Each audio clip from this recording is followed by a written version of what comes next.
오늘이 성령 강림절입니다. 어떻습니까? 여러분들은 다 성령 받으셨습니까?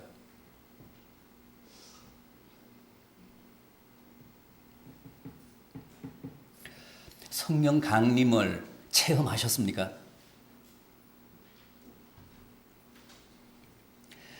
성령을 받았다는 말은 성령 세례를 받았다는 뜻인데 성령 세례 받으셨냐고요? 안 받았어요?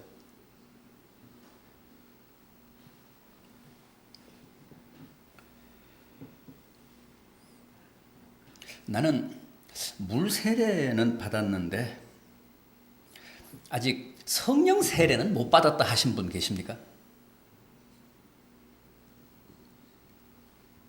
나는 물 세례를 받은 것은 확실한데 날짜까지도 기억하는데 성령 세례는 받았는지 안 받았는지 모르겠다 하시는 분 계십니까?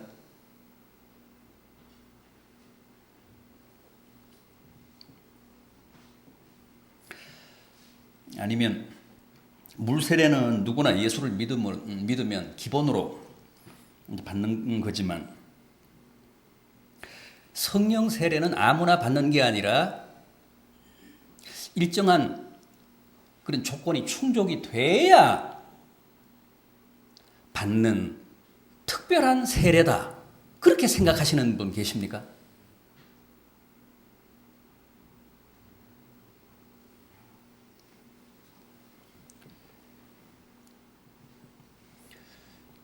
지금도 기도하시면서 하나님 제게 성령을 주십시오. 제게 성령 세례를 베풀어 주십시오 하며 기도하시는 분 계십니까?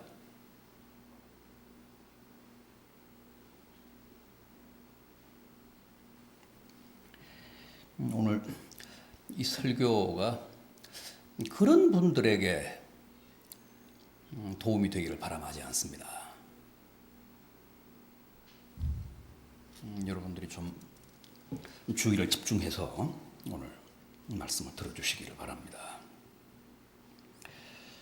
제가 오늘 소개해드린 본문은 이방인인 로마 사람이죠. 고넬료 가정의 성령 체험, 성령 세례를 소개한 말씀입니다. 오늘 이 본문에는 성령 세례와 물 세례가 다 나옵니다. 먼저 10장 44절 이하를 보십시오. 제가 소개해드린 10장 44절 이하, 베드로가 이 말을 할 때에 성령이 말씀을 듣는 모든 사람에게 내려오시니 베드로와 함께 온 할례 받은 신자들이 이방인들에게도 성령 부어주심으로 말미암아 놀라니 이는 방언을 말하며 하나님 높임을 들음이로라. 이에 베드로가 이르되 이 사람들이 우리와 같이 성령을 받았으니 누가 능히 물로 세례 베품을 금하리요 하고 명하여 예수 그리스도의 이름으로 세례를 베풀라 하니라.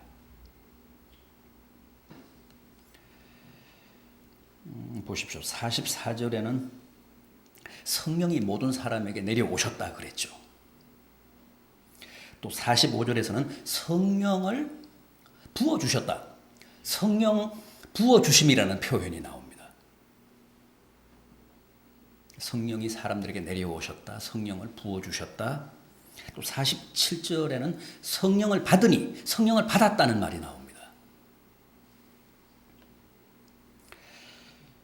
그런데 11장 16절을 보면 이런 고넬료 가족의 성령 체험에 대해 베드로가 뭐라고 하느냐 하면 요한은 물로 세례를 베풀었으나 너희는 성령으로 세례를 받으리라 하신 주님의 말씀이 기억났다는 겁니다.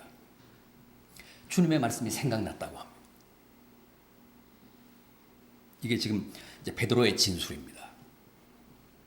고넬료 가정의 그런 성령 체험을 보면서 베드로가 뭘 생각해냈느냐 하면, 뭘 기억해냈느냐 하면, 주님의 말씀 중에 요한은 물로 세례를 베풀었지만 너희는 성령으로 세례를 받으리라 하신 말씀이 기억났다는 거예요.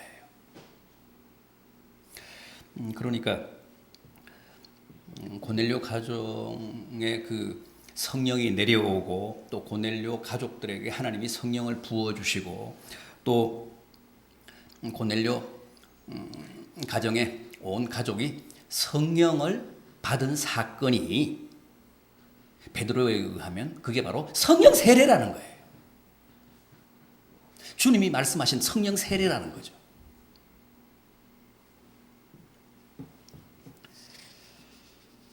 그러니까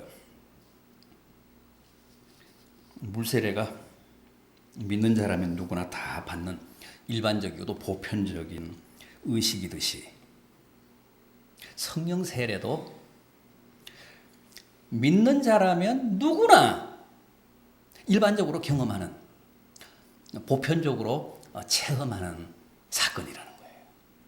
특별한 게 아니라는 거죠.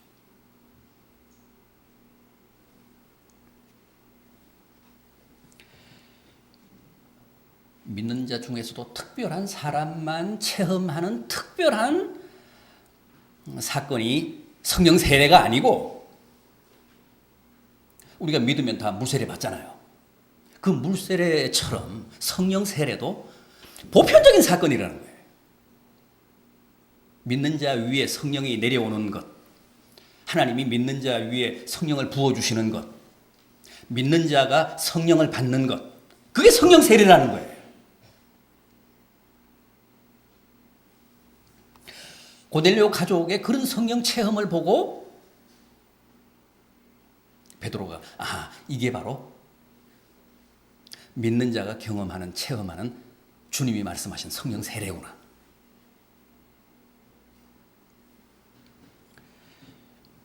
그렇게 깨달았다는 겁니다.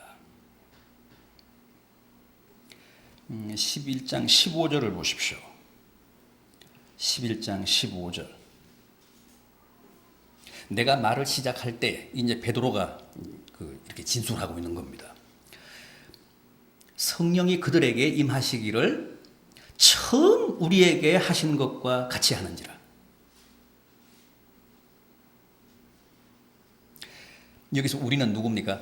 베드로를 비롯해서 사도들을 말하는 거예요. 사도들이 처음 예수를 믿을 때 성령이 임했던 것처럼 고넬료 가정도 그렇게 성령을 체험하더라는 거예요.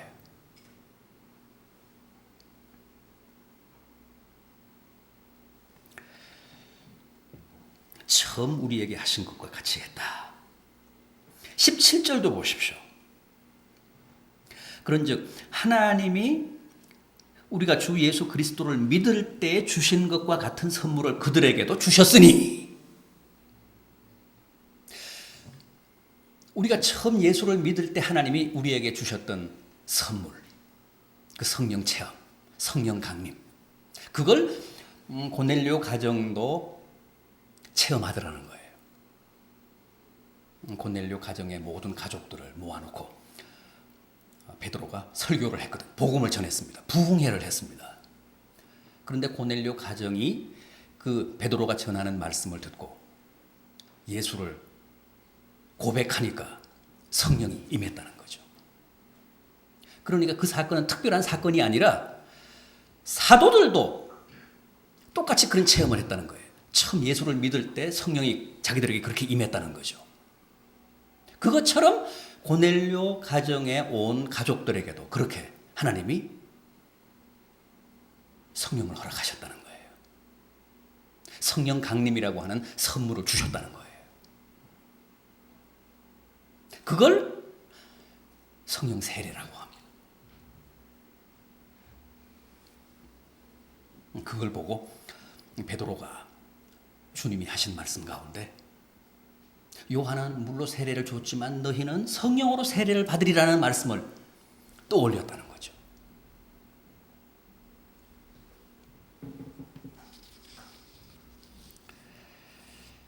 그러니까 중요한 건 뭐냐 하면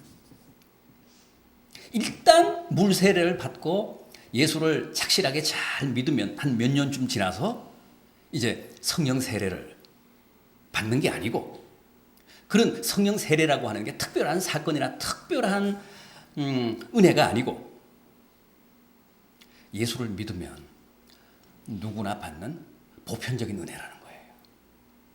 가장 일반적인 선물이라는 겁니다.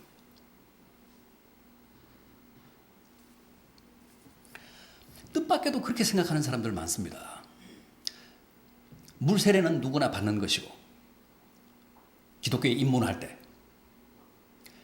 물 세례를 받고 예수를 잘 믿고 기도 열심히 하면 이제 하나님이 성령 세례를 베푸신다. 그래서 성령 세례는 일반적이고도 보편적인 사건이 아니고 아주 특별한 하나님의 선물이다. 그래서 엉뚱하게도 예수를 수년간 믿어온 사람도 성령 달라고 하고 성령 세례 받겠다고 하고, 그것 때문에 열심히 기도하면서 금식까지 하는 사람들이 있습니다. 기도원까지 가서 기도하는 사람들이 있습니다. 성령 세례 받겠다고. 그건 넌센스라는 겁니다. 그건 오해라는, 그건 잘못됐다는 겁니다.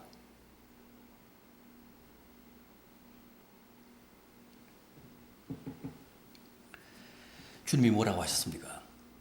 물과 성령으로 나지 않으면 하나님 나라에 갈 수 없다. 거기서 물과 성령은 뭡니까? 물 세례와 성령 세례를 말하는 겁니다.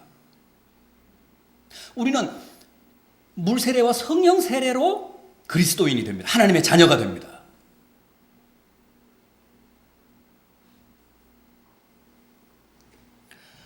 그러니까 성령 세례도 물 세례만큼이나 일반적인 사건이라는 거예요.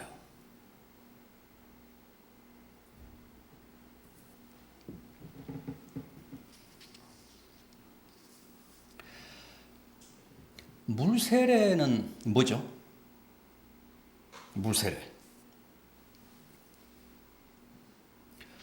물 세례의 뜻은 그렇습니다. 물로 씻는다. 또 수장한다. 우리가 자연인으로 살 때 하나님 앞에 온갖 죄를 다 지으며 살아왔잖아요. 그래서 기독교에 입문하면서 이제 물 세례를 받음으로써 그 지난 세월의 모든 죄를 물에다가 씻는다. 그런 의미가 있습니다. 그 다음에 세상의 종, 마귀의 종으로 살아가던 옛사람을 수장해버렸다. 물에 묻어버렸다. 물에다 장사했다. 그런 의미를 가지고 있습니다. 그래서 우리가 물 세례를 받습니다. 물 세례를 받으면 이제 모든 지난 죄를 다 씻어버리는 겁니다. 물에. 그리고 옛사람을 이제 수장해버리는 겁니다. 그리고 새 사람으로 하나님의 자녀로 거듭나는 겁니다. 그런 상징적인 뜻을 가지고 있는 의식이 바로 물세례입니다. 요즘은 물세례가 교회의 하나의 제도가 됐잖아요. 그래서 1년에 그저 한두 차례 합니다. 정해진 주일에. 우리 교회도 2번 하죠. 그런데 그건 요즘 얘기고, 초대교회 시대 때는 그렇지 않았습니다. 제도가 아니었습니다. 누구나 죄를 회개하고 예수를 나의 주님으로 고백하면 즉석에서 물세례를 베풀었습니다. 길을 가다가도 신앙 고백을 하면, 예수 그리스도를 나의 주님이라고 고백을 하면 물 있는 곳에 가서 당장에 세례를 베풀었습니다.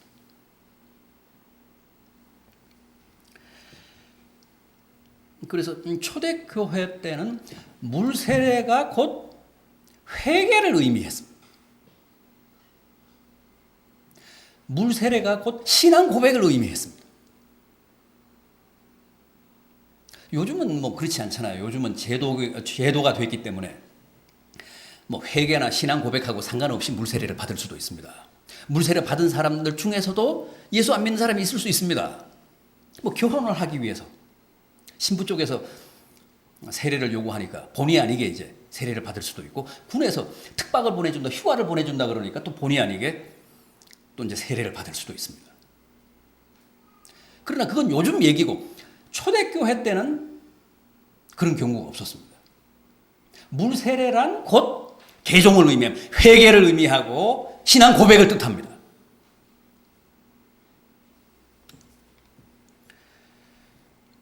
그렇다면 여러분, 물 세례가 먼저입니까? 성령 세례가 먼저입니까?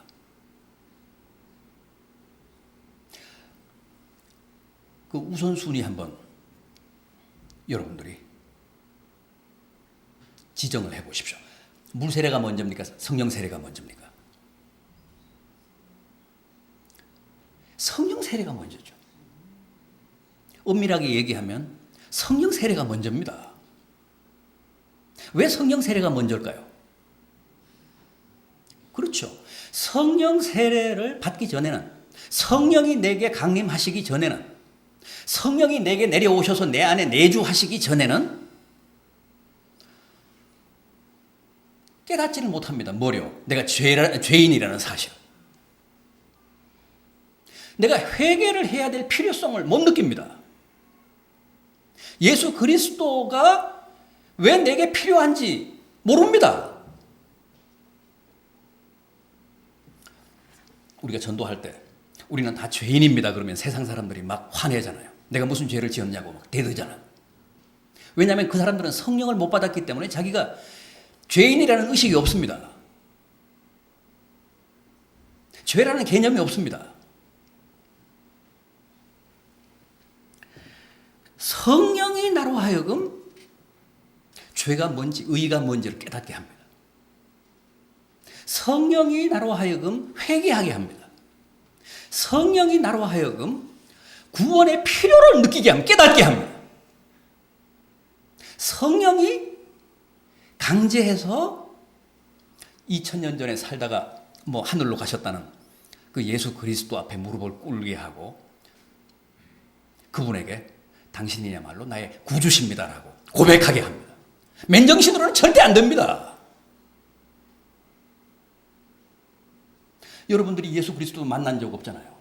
예수 그리스도는 지금로부터 2000년 전에 살다가 하늘로 가신 분이십니다. 그런데 그분이 나의 생명의 은인이요, 나를 영원히 살게 하는 구주라고 고백하잖아요. 그 맨정신으로 가능할 것 같습니까? 성령이 나로 하여금 그렇게 고백하게 해야 가능하다는 거예요. 우리가 신앙 고백하지 않으면 물 세례 못 받잖아요. 증인들 앞에서 우리가 일어서가지고 항상 목사가 묻잖아요. 예수 그리스도를 구주로 영접하십니까? 고백하십니까? 그 신앙 고백을 듣고 물 세례를 진행하잖아요.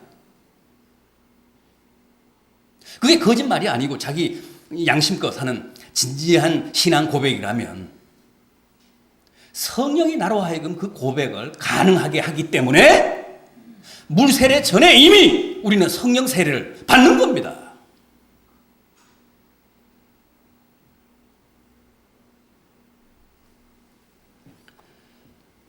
성령이 죄를 깨닫게 합니다.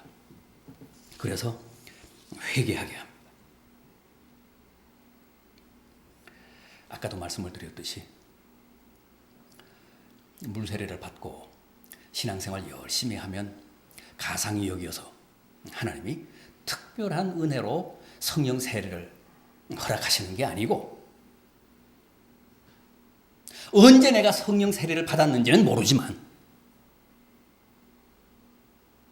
어떤 계기로 내가 성령 세례를 체험하게 됐는지는 모르지만 하여간 내가 성령 세례를 받았기 때문에 물 세례를 통해 기독교에 입문하게 된 겁니다. 성령 세례는 하나님의 일방적인 선물이라고 했습니다. 일방적인 은혜입니다. 불가항력적인 하나님의 은혜입니다. 내가 안 받겠다고 해서 안 받을 수 있는 게 아닙니다. 하나님이 나를 이미 창세전에 택하셨기 때문에 때가 되면 내게 성령 세례를 일방적으로 베푸십니다.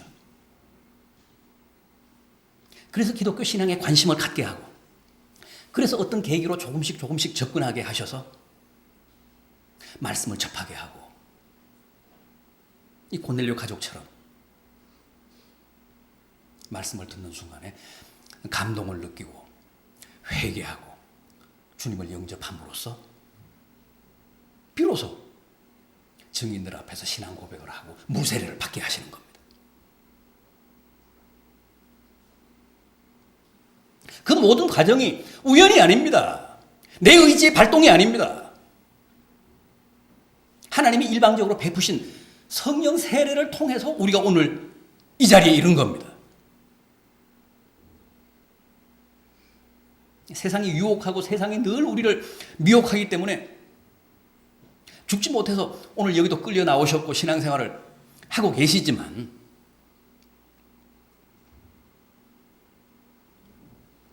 이게 다 하나님의 은혜입니다. 내 안에 계신 성령께서 이렇게 강제하신 겁니다. 우리는 죄에 쩔어가지고 늘 말씀보다는 성령의 어떤 감동보다는 세상의 미혹에 훨씬 더 약하지만 그러나 이제 이렇게라도 신앙생활을 하며 하나님 자녀의 신분을 지켜가는 것은 물세례 이전에 성령 세례를 받았기 때문에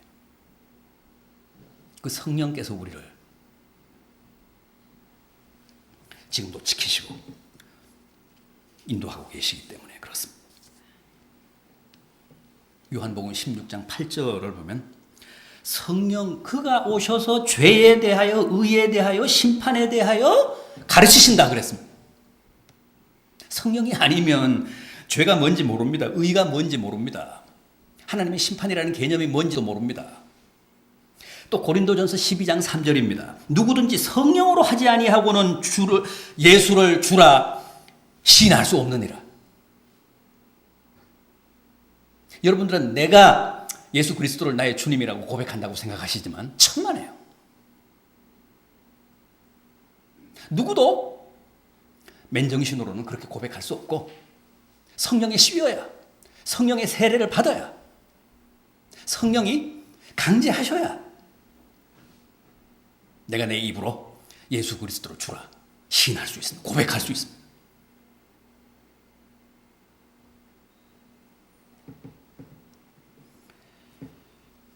그러니까 엄밀하게 얘기하면 여러분들이 아까 말씀하셨듯이 물세례보다도 성령 세례가 먼저입니다.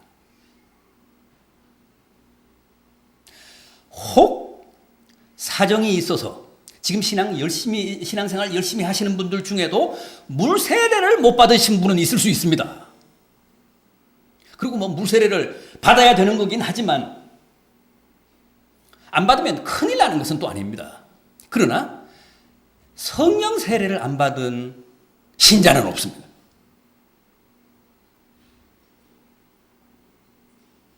예수 그리스도를 나의 주님이라고 고백하는 신자 중에서 물 세례를 안 받은 사람은 여전히 있을 수 있지만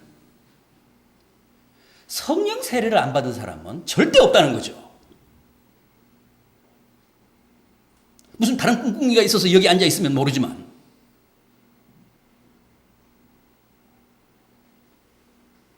아주 강직한 분들은 고의적으로 물 세례를 자꾸만 피하잖아요. 나중에 어떤 수준이 될 때 세례를 받겠다면서 쓸데없는 고집을 부리며 물 세례를 자꾸만 기피합니다. 그런 분들 있을 수 있습니다. 그러나 그 사람도 성령 세례는 이미 받았습니다. 성령 세례를 안 받으면 신자가 성립이 안 됩니다. 그러니까 제발 성령 주십시오 하고 기도하지 마십시오. 성령 세례 받겠다면 기도원 가지 마십시오. 이미 옛날에 성령 세례를 다 받으셨습니다. 성령 강림을 다 체험하셨습니다. 우리의 영성이 탁해서 그걸 깨닫지 못해서 그렇지. 그리고 초대교회 때는요, 성령이 강림하면, 성령 세례가 임하면, 성령 세례를 받으면 그게 확연하게 드러났습니다. 왜냐하면 다 방언을 했거든. 초자연적인 현상이 나타났거든요. 그런데 지금은 그런 현상이 별로 안 나타납니다. 왜 그럴까요? 초대교회 시대 때는 막 성령의 시대가 개막되는 그런 시점이었습니다. 그래서 이제부터 성령의 시대가 개막된다, 열린다라는 사실을 대외적으로 홍보해야 될 필요가 있기 때문에 하나님이 꼭 그런 표적을 주셨습니다. 지금 고넬료 가정이 베드로의 눈앞에서 면전에서 성령 세례를 받았다는 사실을 알게 된 것도 그들이 방언을 했기 때문입니다. 그러나 성령 세례를 받는다고 해서 항상 방언을 주시는 게 아닙니다. 이때는 시기적으로 시대적으로 하나님이 방언을 많이 주셨습니다. 성령에 대해서 생소했던 시대에 이제 성령 시대가 개막이 되는 시점이었기 때문에 그걸 널리 홍보해야 될 필요가 있어서 하나님이 지금 이 시대와는 비교되지 않을 정도로 많은 그런 징표를 주셨습니다. 초자연적인 현상을 주셨습니다. 그래서 누구나 성령 받았다 혹은 성령 세례 받았다는 사실을 알게 하셨습니다. 그러나 지금은 굳이 그렇게 안 하셔도 되기 때문에 초대교회에 비해서 요즘은 성령을 받아도 방언을 안 하는 사람들이 많습니다. 물론 하는 사람도 있을 수 있지만 거기에는 그렇게 연연하실 필요가 없습니다.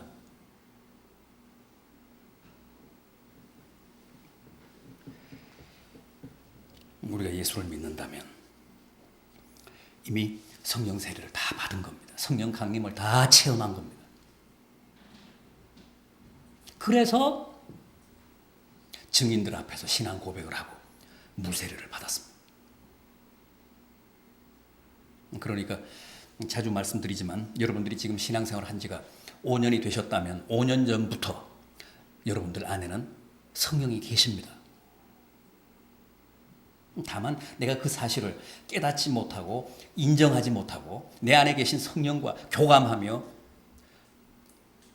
교통하지 못했을 뿐입니다.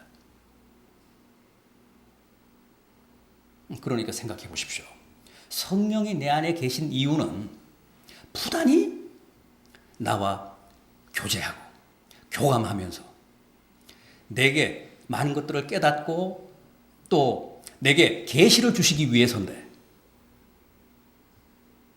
내가 믿는 순간부터 내 안에 성령이 계셨지만 내가 지금까지 그 사실을 깨닫지도 못하고 인정하지도 못하고 성령과 교통하거나 교감하지 못했다면 성령이 지금 그 심기가 어떨까요? 근심하고 계시겠죠. 그래서 성경은 성령을 근심하게 하지 말라. 성령이 부단히 계시하고 나로 하여금 깨닫게 하시는데도 내가 그걸 묵살해 왔다면 그건 성령을 회방하는 겁니다. 성령을 회방하지 말라 그랬죠. 내 안에 계신 성령을 내가 계속 묵살하고 성령의 역사를 회방하면 성령이 나를 떠나십니다. 그걸 성령 소멸이라고 합니다. 성령을 소멸하지 말라 그랬잖아요. 대신 성령 충만하라. 양적으로 성령을 많이 받으라는 뜻이 아니라 내 안에 계신 성령과 깊이 교제하며 성령의 역사에 아름답게 응답하며 살아라. 성령의 뜻에 순종하며 살아라. 그게 성령 충만입니다. 그게 성령 충만하라는 거예요. 성령을 근심시키거나 성령을 회방하거나 성령을 소멸하지 말고 너희 안에 계신 성령과 부단히 교제하며 성령 충만한 삶을 살아라.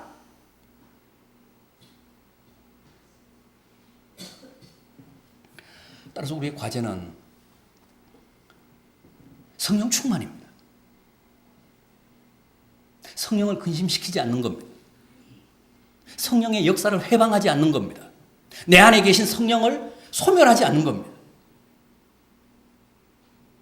성령 세례가 아닙니다.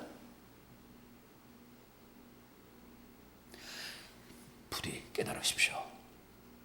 여러분 안에는 이미 성령님이 계십니다. 그 사실을 인정하십시오. 그리고 여러분 안에 계신 성령님을 체험하십시오. 여러분 안에 계신 성령님과 소통하십시오.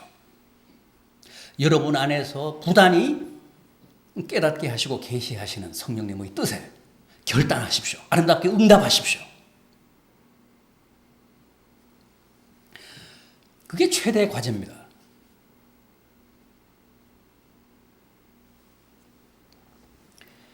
그래야 우리의 삶이 복됩니다.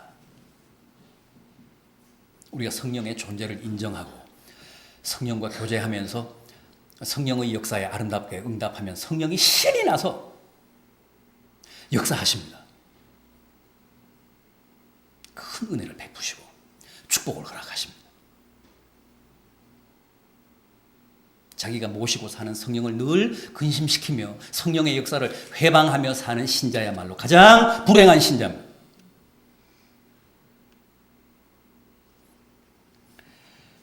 부디 성령 충만한 삶을 통해 성령을 영화롭게 하고 또 여러분들의 삶도 더욱 복되고 풍성한 삶이 되기를 진심으로 기원합니다.